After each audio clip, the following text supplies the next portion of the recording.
ٹھیک کیا تھا، ان کے کمرے میں نیا فرنیچر ڈلوایا تھا۔ میری ساس نے میں نے پوچھا کہ یہ سب کیوں کر رہی ہے، تو کہنے لگی زرینہ کا دل لگانا چاہتی ہوں، کیا پتہ ان چیزوں سے ہی اس کا دل بہل جائے۔ پھر میری ساس نے ایک گاڑی خرید کر زرینہ کو گفٹ کر دی تھی، کہنے لگی تمہارا جہاں دل چاہے وہاں گھومو پھرو۔ ساس کی شاخ خراچی میں حیران رہ گئی۔ میں نے کہا کہ اماں اتنے پیسے کہاں سے آئی، کیونکہ میں جانتی تھی کہ احتشام کی نوکری میں یہ سب ممکن نہیں ہے۔ اماں سر جھکا کر کہنے لگی طلاق کے بعد اسے مہر کی کچھ رقم ملی تھی، میں نے سوچا کہ اسی رقم سے زرینہ کے لیے کچھ سامان خرید لیتی ہوں، کیا پتہ اپنے دکھوں سے نکل کر وہ اپنی دنیاوی چیزوں میں مگن ہو جائے۔ ماں ہونا بیٹی کی خوشی کے لیے بس جو سمجھ آتا ہے وہ کر دیتی ہوں۔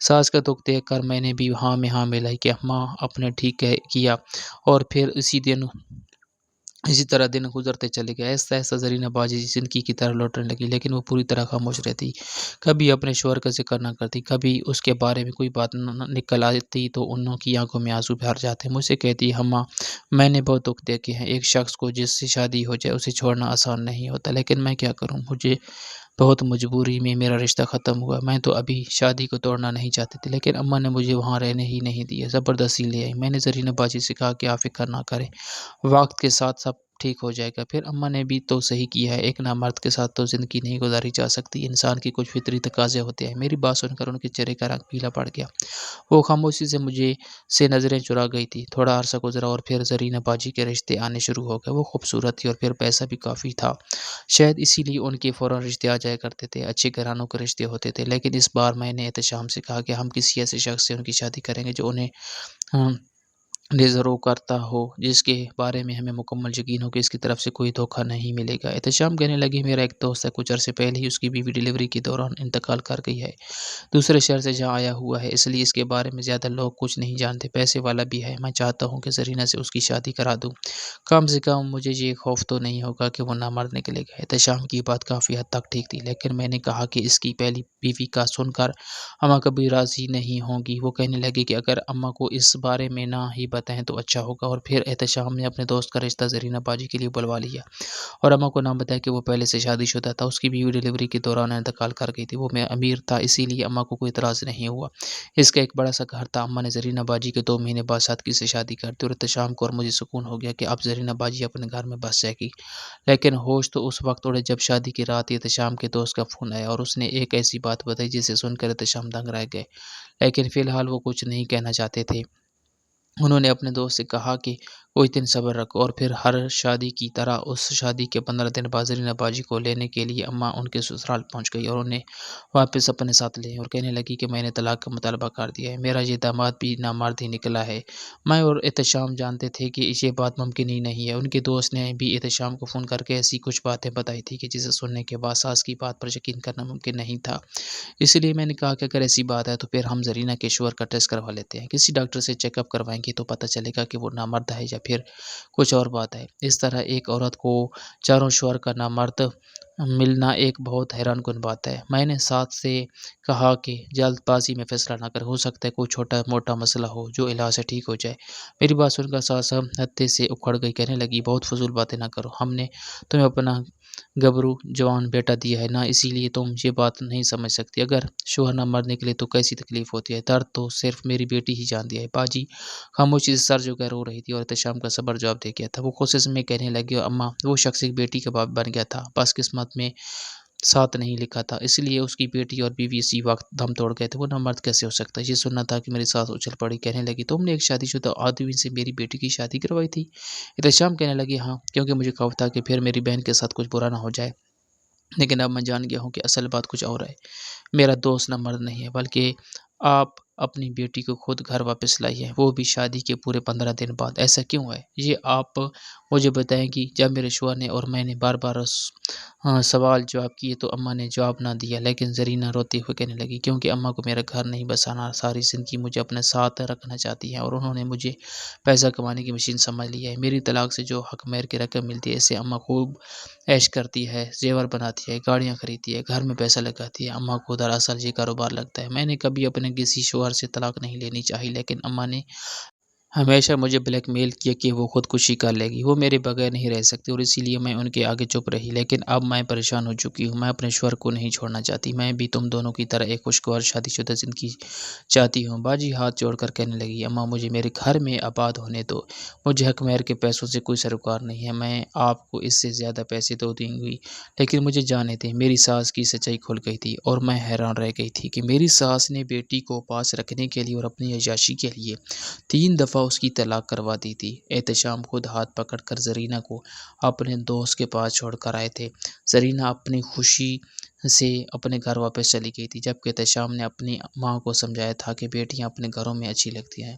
رہی بات پیسے کی تو آپ کی ہر خواہش میں پوری کروں گا۔ میری ساس مکمل طور پر خاموش ہو گئی تھی۔ پھر چند دنوں بعد پتہ چلا کہ زرینہ باجی امید سے تھی، ان کا چہرہ خوشی سے کھلا ہوا تھا، ان کی خوشی میں بھی بہت زیادہ خوش تھی، اور پھر میری ساس بھی ایسا ایسا خوش ہو گئی تھی۔ انہوں نے زرینہ باجی سے معافی مانگ لی تھی اور مجھے زرینہ باجی کی جگہ دے دی تھی۔ زندگی آگے بڑھ گئی تھی، لیکن کبھی کبھی میں یہ سوچ کر حیران رہ جاتی ہوں کہ آج کل کی ماؤں کو کیا ہو گیا ہے۔ بیٹیوں کو اپنے پاس رکھنے کے لیے وہ کیسے کیسے کھیل جاتی ہیں۔ آج کل کی مائیں بیٹیوں کو رخصت نہیں کرنا چاہتی، بلکہ ان کو ہمیشہ اپنے گھر کی دہلیز پر بیٹھا کر رکھنا چاہتی ہیں، اور یہی ان کی سب سے بڑی غلطی ہے۔ ناظرین، مزید اس طرح کی سبق آموز کہانیاں سننے کے لیے ہماری ویڈیو کو لائک کریں، شیئر کریں اور ہمارے چینل کو سبسکرائب کریں۔ شکریہ۔